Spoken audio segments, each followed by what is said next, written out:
Assalamualaikum warahmatullahi wabarakatuh. Wanita adalah makhluk yang sangat unik. Bagaimana tidak? Dari awal penciptaannya saja sudah tergolongkan unik. Jika Adam diciptakan dari saripati tanah, justru Hawa diciptakan dari tulang rusuk Adam. Keunikan inilah yang menjadikan wanita sebagai sumber dari penelitian. Sebagai salah satu makhluk yang karunia dapat melahirkan, wanita memiliki ciri biologis yang berbeda dengan laki-laki. Haid contohnya. Haid merupakan salah satu keunikan tersendiri dan sekaligus menjadi permasalahan yang begitu kompleks bagi wanita. Di Alifah Studio ini, kami menghadirkan acara dialog mengenai fikih wanita yang akan kita bahas bersama beliau, Bapak Kiai Haji Abdul Basit, selaku narasumber. Beliau memiliki karya tulis yang beberapa di antaranya menjadi kurikulum di Madrasah Diniyah Mambaul Hikmah. Contohnya seperti Syair Nahwu, Syair Tajwid, Mujaz, dan masih banyak yang lainnya. Syair Nahwu sendiri bisa dikatakan sebagai rangkuman dari kitab Al-Jurumiyah yang berisikan nazam-nazam nahwu berbahasa Jawa. Sedangkan Syair Tajwid sendiri ini berisikan nazam-nazam tajwid berbahasakan Indonesia. Hal ini bertujuan agar para santri, khususnya santri baru, agar lebih mudah mempelajari, memahami, serta menghafalkan kitab-kitab tersebut. Buku fikih wanita tentang istihadah ini juga merupakan salah satu karangan beliau yang membahas secara tuntas tentang haid, nifas, dan istihadah. Jika berbicara tentang fikih wanita, betapa pentingnya kita mempelajari ilmu haid, nifas, dan istihadah karena hukumnya wajib bagi setiap muslimah. Namun kenyataannya, pelajaran ini tidak kita dapatkan pada sekolah menengah pertama maupun sekolah menengah atas secara detail. Oleh sebab itu, diadakannya acara ini agar kita dapat belajar bersama dan membahas permasalahan-permasalahan seputar fikih wanita yang akan dibahas bersama beliau. Bagi teman-teman yang memiliki pertanyaan ataupun permasalahan-permasalahan seputar fikih wanita, silakan langsung tulis di kolom komentar atau bisa hubungi kontak person di bawah ini. Perkenalkan, nama saya Ulan Safitri sebagai presenter. Di sini sudah ada teman-teman santri lainnya yang akan ikut menemani kita dalam acara dialog fikih wanita. Perkenalan dulu, di sebelah saya ada Mbak Nurul Hasanah. Beliau ini mewakili dari Guru Madrasah Diniyah Mambaul Hikmah. Bagaimana Mbak Nurul, kabarnya Mbak Nurul?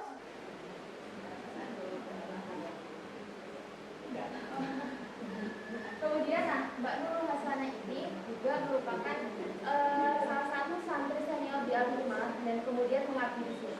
Selanjutnya ini ada Mbak Desi Kurnia Sari. Beliau ini adalah salah satu santri senior di Pondok Pesantren Al-Hikmah. Gimana Mbak Desi kabarnya? Mbak Desi gimana kabarnya? Alhamdulillah baik ya. Alhamdulillah. Selanjutnya itu ada Mbak Ulin Rofiqoh. Beliau ini adalah mewakili dari pengurus putri Pondok Pesantren Al-Hikmah. Beliau sudah banyak menangani permasalahan-permasalahan khususnya di santri putri. Bagaimana Bu Ulin kabarnya? Alhamdulillah. Oke Mbak, mengenai tema kita hari ini yaitu tentang fikih wanita. Itu kan kita akan membahas tentang haid, nifas, serta istihadah. Nah ini dari pembahasan ini ada nggak sih pengalaman dari mbak-mbak sendiri atau dari orang-orang terdekat yang menuju ke materi ini? Monggo dari Mbak Ulin dulu. Ya, baik, membahas permasalahan wanita mengenai haid, nifas, dan istihadah itu kan sangat penting ya Mbak ya bagi seorang perempuan. Nah, apalagi kita lihat realitas sekarang itu banyak sekali seorang anak perempuan sebenarnya sudah mengalami haid, tapi dia belum paham apa sih yang sebenarnya terjadi pada dirinya sendiri. Nah, ini kan menimbulkan pertanyaan, ada apa dengan diri saya? Lalu sebenarnya tuh dari minimal usia seorang anak perempuan mengalami haid ini dari umur berapa sih? Nah, begitu Mbak, yang menjadi permasalahan besar bagi seorang anak perempuan. Jadi kalau berdasarkan pengalaman Mbak Ulin ini berdasarkan dari anak-anak zaman sekarang ya Mbak, memang terlihat sekali kalau anak-anak zaman sekarang ini kelas 5, kelas 6 itu sudah mengalami haid, sedangkan dia belum tahu haid itu apa gitu. Oke, selanjutnya dari Mbak Desi, bagaimana Mbak Desi, cerita apa sih yang ada dari Mbak Desi? Monggo. Ya, baik. Kalau yang permasalahan yang saya rasakan ya Mbak ya, ini yang saya rasakan itu terjadi pada teman saya sendiri, di mana teman saya itu mengeluarkan darah haid, tapi lebih dari kayak udah 1 bulan lebih gitu loh Mbak. Nah jadi kan itu dia bingung pastinya, dia itu haid apa dia itu istihadah gitu kan. Padahal kan kalau haid sendiri ada ketentuan sendiri. Nah, bagaimana itu Mbak cara membedakan mana haid dan mana istihadah gitu Mbak?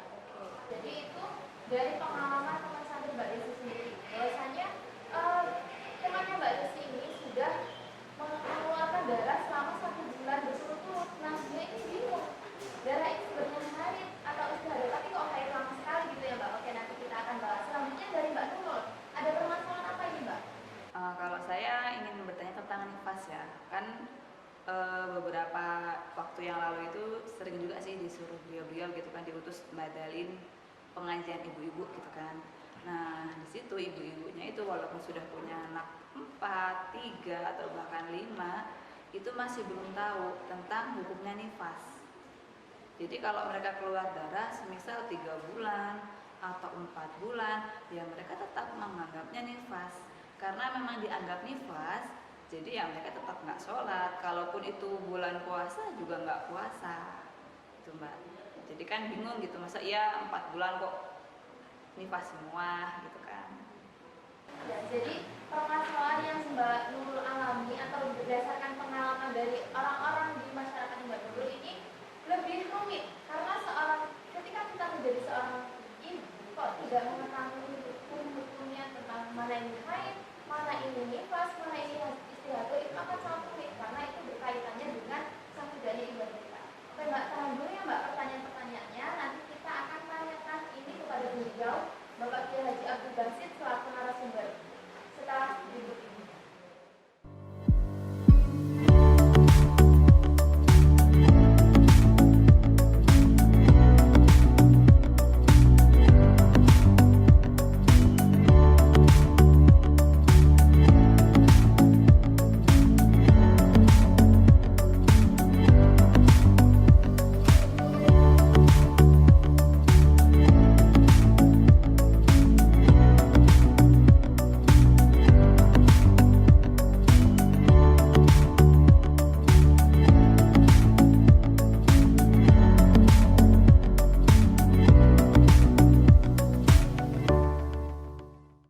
Kembali lagi bersama kami di acara Dialog Fikih Wanita. Di sini sekarang kita sudah kehadiran narasumber yaitu Bapak Kiai Haji Abdul Basit. Assalamualaikum Pak.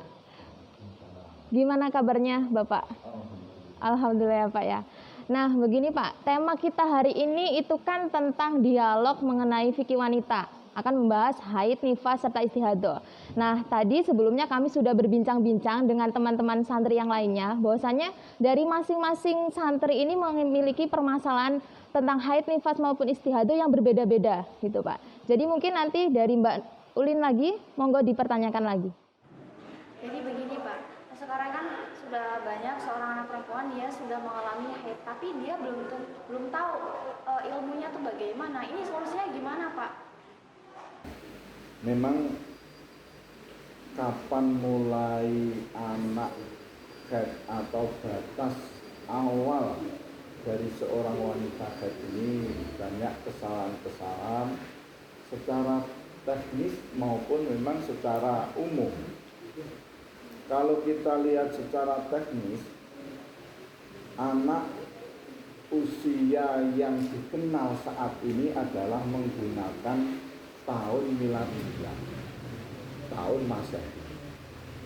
Padahal yang dimaksud dengan 9 tahun atau batas minimal haid 9 tahun itu adalah tahun Komariah, tahun Syar'i. Kenapa? Karena antara tahun Syar'i dan tahun Masehi ini ada perbedaan waktu. Hampir 10 hari per tahunnya. Sehingga ketika kita jumlahkan selama 9 tahun, ini jadinya ya sekitar berapa? 3 bulan atau berapa itu. Jadi kalau ada anak usia 9 tahun komariah sebagai batas awal anak dihukumi haid atau tahun mulainya haid. Ini kalau Masehi atau miladiah itu 8 tahun, 8 bulan, 22 hari. Ya sekitar itu. Nah, sekitar 8 tahun, 8 bulan, 23 hari lah kalau kita jumlahkan secara globalkan. Nah, ini kan akan berpengaruh pada pengetahuan anak-anak. Maka saya sarankan semua alumni Al-Hikmah jangan lupa tahun syar'i ini harus dicatat. Jadi mulainya tahun syar'i ini harus dicatat. Kenapa? Tujuan utamanya kalau anak ini perempuan, nah ini akan ketahuan batas mulainya haid. Nah, batas mulai haid ini kan 9 tahun, Qamariyah kurang sedikit. Jadi ketika ada anak umur 9 tahun Qamariyah kurang sedikit, mengeluarkan darah, kemudian darahnya itu sudah sesuai dengan aturan main haid, ya sudah dihukumi haid. Lah kurang sedikit itu berapa? Kalau dalam kitab-kitab yang muktabaroh dari Asy-Syafi'iyah itu kurang dari masa sedikitnya haid dan masa sedikitnya suci. Jadi kalau kita jumlahkan ya kira-kira kurang dari 16 hari, 16 malam. Nah, makanya ketika ada anak umur 9 tahun min 10 hari atau H-10 9 tahun mengeluarkan darah, sudah itu sudah dihukumi haid. Jadi tidak 9 tahun persis, tapi kurang dari masa sedikitnya haid dan masa sedikitnya suci, ini sudah dihukumi dengan haid. Nah ini yang jadi masalah di masyarakat ini, dari cara menulisnya saja sudah salah. Akte-akte yang ada itu menggunakan tahun Masehi, ini kan sudah kesalahan. Ya, itu secara teknis. Nah, secara pengetahuan banyak yang nggak tahu memang kapan mulainya haid. Nah, kenapa demikian? Karena orang dulu rata-rata haid itu 12 tahun, 13 tahun baru haid. Orang-orang Indonesia itu rata-rata 12 tahun, 13 tahun baru haid. Haid ini kan dipengaruhi oleh iklim. Ini orang-orang yang berada di kutub misalkan ini pasti mulainya haid ya lebih tua. Orang-orang di daerah panas mulainya haid lebih muda. Orang-orang di daerah tropik itu biasanya ya sekitar belasan. Bukan hanya itu saja, haid ini akan dipengaruhi oleh hormon. Hormon itu juga mempengaruhi kapan mulainya haid. Semakin hormon itu banyak, ya semakin cepat. Nah, hormon tentang nanti bisa dilihat di buku biologi, karena ini urusan biologi. Nah, nanti para dokter atau hormon apa yang sebetulnya mempercepat haid itu. Kemudian dipengaruhi dengan pola makan, kemudian dipengaruhi dengan keadaan. Kalau ada anak yang sering ngobrol, sering curhat, sering dialog dengan anak-anak dewasa, ya, bahkan sering nonton film dewasa, ini juga akan mempercepat kedewasaan mereka. Ini juga berpengaruh. Nah, anak-anak yang lugu, kemudian di daerah yang tropik, ya relatif lebih lama dibanding anak-anak sekarang. Anak sekarang di HP sudah bisa nonton segalanya. Kemudian gizi ya sangat berpengaruh itu. Sehingga anak sekarang lebih cepat haidnya dibanding orang-orang tua kita. Nah, itu kira-kira hal-hal yang mempengaruhi dan hal-hal yang membuat kapan mulainya haid itu timbul. Maka kita harus sudah mempersiapkan anak sebelum umur 9 tahun itu sudah diberikan gambaran-gambaran tentang haid. Sehingga ketika haid tidak akan terjadi kebingungan anak itu. Ada anak sekolah bingung, nangis ke rumah, gara-gara apa? Nggak tahu kalau dia haid. Nah, akhirnya kan sampai di sekolah keluar darah, akhirnya tembus roknya, nangis sampai rumah ngamuk. Itu gara-gara tidak mendapatkan pembelajaran atau pendidikan tentang haid. Nah, ini perlu sekali, sehingga bukan hanya perlu, malah kalau wanita kan malah wajib berdoain ya gitu kan. Kalau seorang pria fardu kifayah. Nah, makanya ini sebagai orang tua, khususnya alumni-alumni Al-Hikmah, sedini mungkin harus sudah tahu bagaimana cara istilahnya ngatur pendidikan haid terhadap anak-anaknya, terhadap adik-adiknya, sanak saudaranya. Kalau biasanya kalau di masyarakat kan terasa tabu memberikan pendidikan masalah haid. Ya ini urusan syar'i masalahnya. Ya bagaimana cara kita menyampaikan. Kalau bahasanya dikelola dengan baik, insya Allah juga nggak tabu. Wong ini ada dialog wanita tentang haid saja nggak tabu kok. Ya, nah itu, ya mungkin itu yang dapat kami sampaikan. Ya. Kemudian berarti anak itu bisa dikatakan haid itu umur 8 tahun kurang sedikit gitu Pak? 9 tahun kurang sedikit. Nah ini sangat perlu untuk diketahui ya, untuk bagi teman-teman yang lain juga.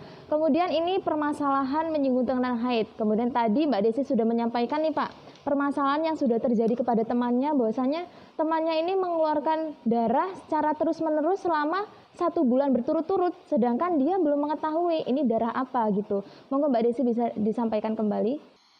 Ya, kalau pengalaman saya sendiri dari teman saya, dia pertama dia bilang adalah haid, kemudian kok darahnya ini nggak berhenti gitu Pak. Jadi dalam 1 bulan berturut-turut itu darah nggak berhenti. Jadi dia pastinya bingung karena kenapa kok darahnya ini nggak berhenti? Kan katanya ada istilah istihadoh, karena dia belum bisa membedakan mana darah haid dan darah istihadoh gitu Pak. Ya.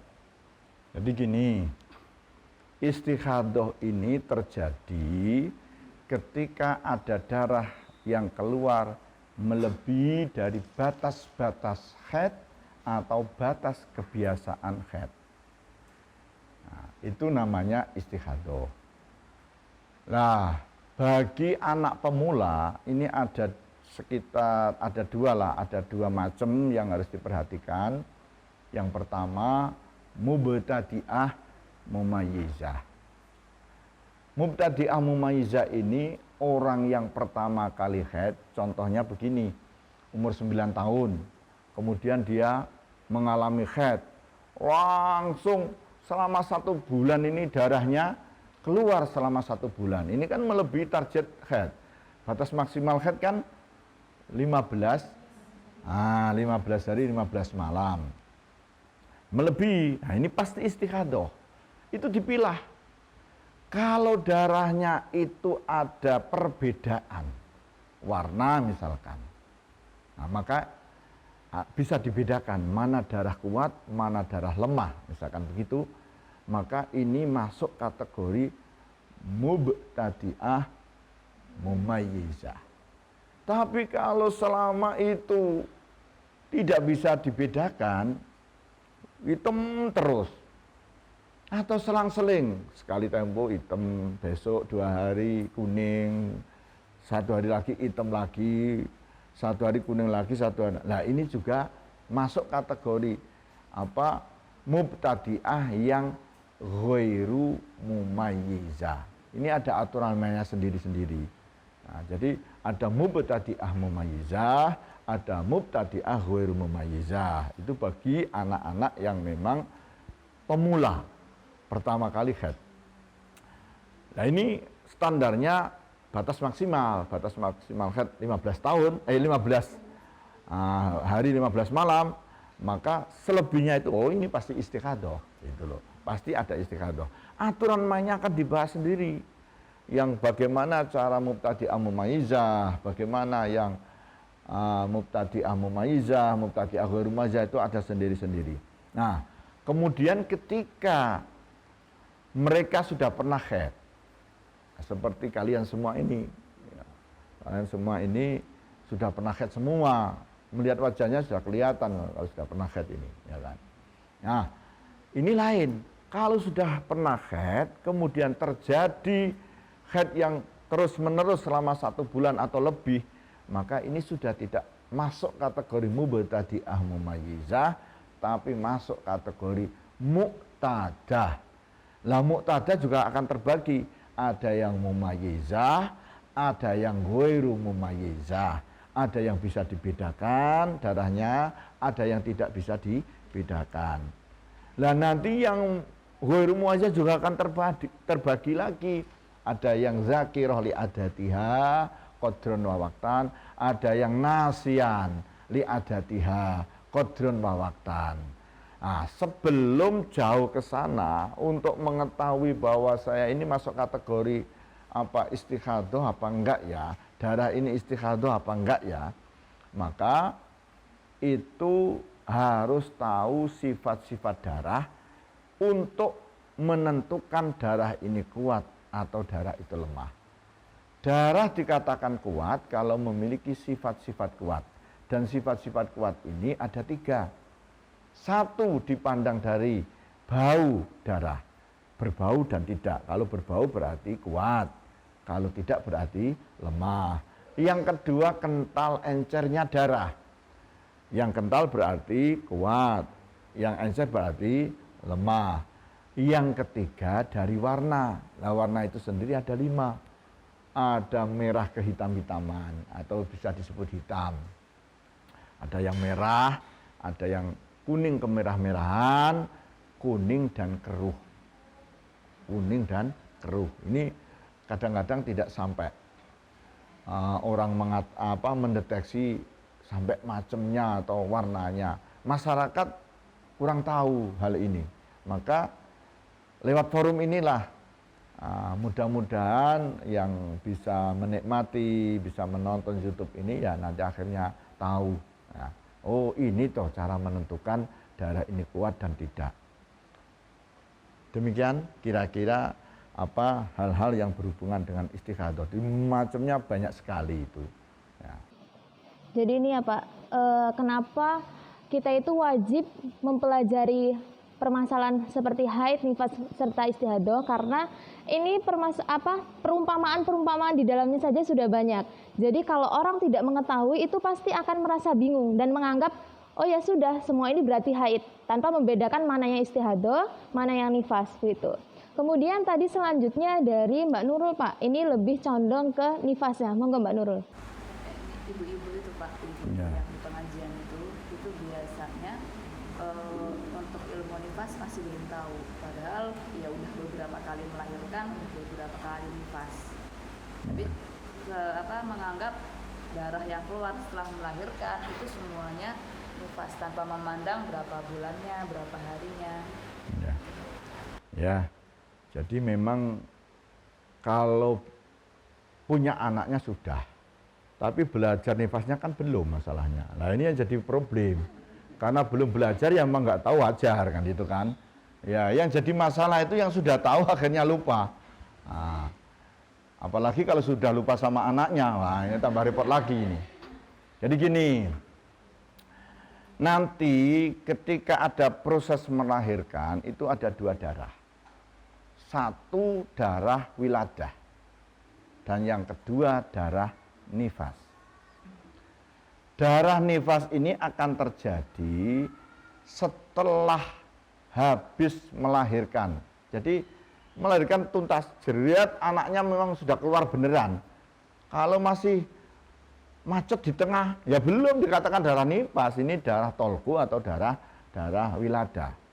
Nah, kemudian setelah keluar jeret, nah, nanti ada kalanya langsung keluar darah. Anak keluar semuanya, ada yang langsung keluar darah, ini darah nifas. Atau ada jeda, sehari enggak keluar, baru 1 hari baru keluar. Atau kadang-kadang sampai 1 minggu baru keluar darah. Makanya ada 2 mandi yang dilaksanakan oleh orang-orang yang melahirkan. 1 mandi wiladah mandi wiladah ini diwajibkan bagi orang yang tidak langsung keluar nifas. Jadi ketika dia melahirkan, kering ternyata, nggak ada apa-apanya. Loh, kok masih utuh ya saya ini, kok nggak ada darah, nggak ada apa, kan itu kan masih kering. Ini bukan berarti terus nggak sholat. Nah inilah wajib mandi wiladah. Setelah mandi wiladah baru melaksanakan sholat. Ini banyak yang nggak tahu masalahnya. Nah kemudian ternyata selang 1 minggu keluar darah. Nah ini namanya darah nifas. Maka ketika sudah sampai akhir nifas, dia wajib mandi lagi. Mandinya mandi nifas. Itu. Tapi kebanyakan di Indonesia, ya sudah anak precet lahir ya selang paling berapa menit atau 1 jam paling lama sudah keluar darah. Maka nggak ada mandi wiladah, cukup dirangkep menjadi mandi ketika nifas. Mandi biasa biar bersih saja. Mandi wajibnya nanti ketika sudah tuntas nifas. Ada hal yang perlu diperhatikan dalam menghitung nifas. Kalau masa nifas itu 60 hari setelah melahirkan. Dihitung 60 hari setelah melahirkan, berarti anak keluar jeret terus dihitung mulai itu sampai 60 hari. Nah, jam-jamnya ya sama. Anak tuntas lahir itu selesai lahir itu jam 1, ya berarti nanti jam 1 sudah 60 hari lagi. Jam 1 itu batas nifasnya. Nah, mulai dihukumi nifas itu ketika sudah keluar darah. Jadi masa nifas dengan mulainya nifas berbeda. Ya, mulai dihukumi nifas itu ketika sudah keluar darah nifas. Maka ketika ada orang mengeluarkan darah habis melahirkan, ternyata 5 hari kemudian baru mengeluarkan darah, ini kan baru dihukumi nifas. Ngitung akhirnya tidak ditambah 60 hari. Berarti ngitung akhirnya ditambah 55 hari, genap 60 hari. Nah, ternyata kok los. Ternyata sampai 100 hari keluar darah. Maka ini namanya istihadah nifas. Nah, itu. Jadi nifas juga ada istihadahnya. Ya, kalau baru pertama kali punya anak kemudian darahnya melebihi 60 hari, ini batas maksimalnya kan 60 hari. Maka itu sudah dianggap istihadah nifas. Nah, untuk paling sedikit ini menurut riwayat yang masyhur itu hanya ya sekeluaran, hanya katakanlah setetes atau pas mengeluarkan serat itu saja. Itu riwayat yang masyhur. Cuman saya belum pernah membuktikan di Indonesia ini yang punya nifas hanya 1 tetes atau 1 keluaran. Rata-rata ya terus. Kalau di Indonesia ini rata-rata ya 40 hari. Tapi kebiasaan itu tidak bisa. Ini kan kebiasaan secara umum. Ya. Ada yang hanya 2 minggu, ada yang hanya 10 hari. 10 hari juga gitu, kalau sudah tuntas ya langsung saja mandi. Nah, caranya mengetahui tuntas dan tidaknya itu dengan cara sepotong kapas. Ini maaf ini ya, dimasukkan ke dalam vagina, masih ada kelihatan bercak darahnya atau darahnya yang itu masih terus-menerus atau masih keluar.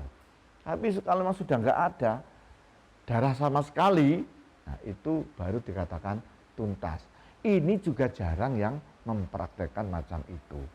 Ya, ini nanti kalau dibahas banyak sekali hal-hal yang berkaitan dengan nifas. Secara global itulah nifas. Kemudian Pak, ini kan tadi ternyata nifas ini juga ada masa istihadahnya tuh.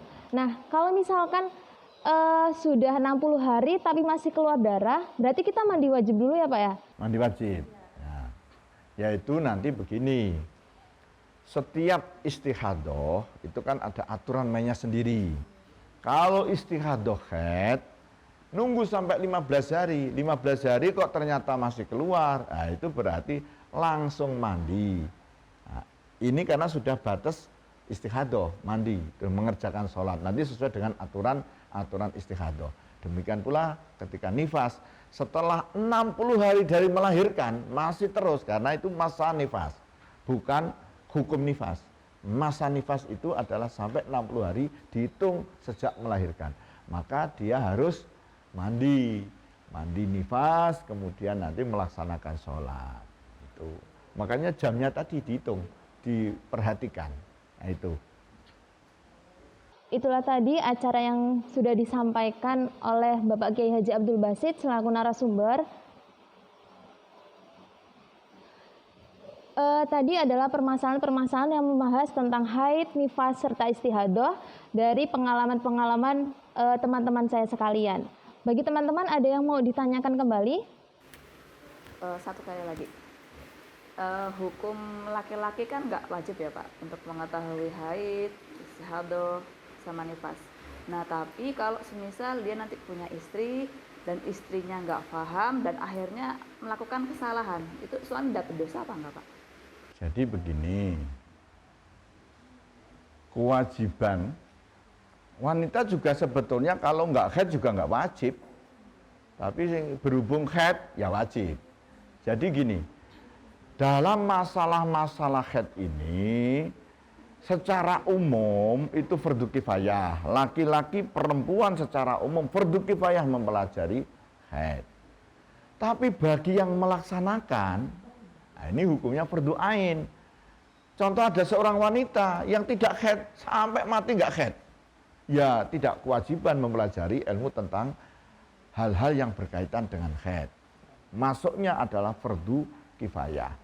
Laki-laki juga begitu, fardu kifayah. Hukumnya fardu kifayah. Dan punya kewajiban orang tua, suami, ini kan punya kewajiban mendidik istri tentang hal-hal yang berhubungan dengan haid, dengan nifas, kan kewajibannya seorang suami. Kalau toh nanti suami tidak mampu mengajar, tidak mampu ini, maka dia wajib memberi izin atau mengantarkan sang istri untuk belajar tentang haid dan istihadah dan lain sebagainya, hal-hal yang berhubungan dengan itu. Jadi sebetulnya bukan harus tertentu pada suaminya, tapi suaminya bisa mengarahkan pada orang lain untuk mendidik. Itu. Nah, tapi kalau sudah suami malah justru melarang, nggak boleh, kamu nggak usah, di rumah saja. Nanti kamu digoda orang lain, kamu ini cantik, masalahnya kan gitu. Kayak istri saya kan gitu kan. Nah, takut saya kalau digoda. Tapi digoda biarin, pasti nggak ada yang disukai, pasti hanya saya yang disukai. Makanya saya pede-pede aja kan itu kan. Nah, itu ini guyon ya, jadi jangan dimasukkan. Nanti yang cewek-cewek ini tersinggung, wah saya dianggap nggak cantik ya. Nah, kalau seorang wanita seorang suami justru melarang anaknya, justru melarang istrinya belajar hal itu, ini yang berdosa. Ini yang berdosa. Ya. Ketika sudah terjadi istihadah dan istrinya nggak tahu, ini suami ikut berdosa kalau memang dia melarang. Tapi suami nggak tahu, nggak mempelajari, tapi mempersilahkan, ya nggak masalah. Sama dengan saya ini kan nggak bisa didik anak saya, akhirnya saya pondokkan, saya serahkan ke kiai lain, itu juga sama, kiasnya seperti itu, ya, dikiaskan seperti itu, dan itu masyhur di beberapa ibarat itu di kitab apa istilahnya di kitab-kitab fikih Syafi'iyah itu banyak disebutkan hal semacam itu. Ya. Gimana cukup? Ada lagi yang mungkin dari ya. Jadi membahas kembali lagi ke permasalahan haid tadi. Ya. Kan seorang ahli kadang belum paham kapan ketika dia mengeluarkan darah, ini darah apa, kebingungan. Untuk menghindari hal tersebut tuh baiknya gimana Pak? Ya. Ini tadi sama atau sesuai dengan yang saya sampaikan, sebetulnya ya memang orang tua yang mendidik. Tapi kalau orang tuanya tidak mampu, diserahkan pada orang-orang yang mampu. Enggak bisa mampu, silahkan buka YouTube. Nah, selesai kan? Kok bingung-bingung? Nah, Karena ini sudah ada di semua tempat. Kadang-kadang begini, orang tua tuh mau bilang haid, do, nifas, istihadah itu enggak gimana ya, terasa tabu. Ya ini yang mempengaruhi kenapa bukan berarti orang tua nggak pernah nggak pernah tahu, mau menyampaikan ini karena dia mungkin tidak pendidik, tidak guru, susah untuk menyampaikan pada anak, kan itu kan. Silakan buka YouTube. Selesai sekarang. Ini sudah teratasi ini. Nah, mudah-mudahan ini memang benar-benar akan memberikan manfaat bagi masyarakat. Gitu. Gimana? Cukup? Oh ya. Ada pertanyaan lagi mungkin dari Mbak Desi? Cukup? Berarti sangat penting sekali ya Pak kita mempelajari tentang haid gitu. Sekian acara dialog tentang fikih wanita yang disampaikan oleh Bapak Kiai Haji Abdul Basit selaku narasumber. Bagi teman-teman yang memiliki pertanyaan atau permasalahan-permasalahan seputar fikih wanita, langsung tuliskan saja di kolom komentar atau bisa langsung hubungi kontak person di bawah ini. Di balik keunikan-keunikan yang dimiliki wanita, ternyata terdapat permasalahan-permasalahan yang begitu kompleks.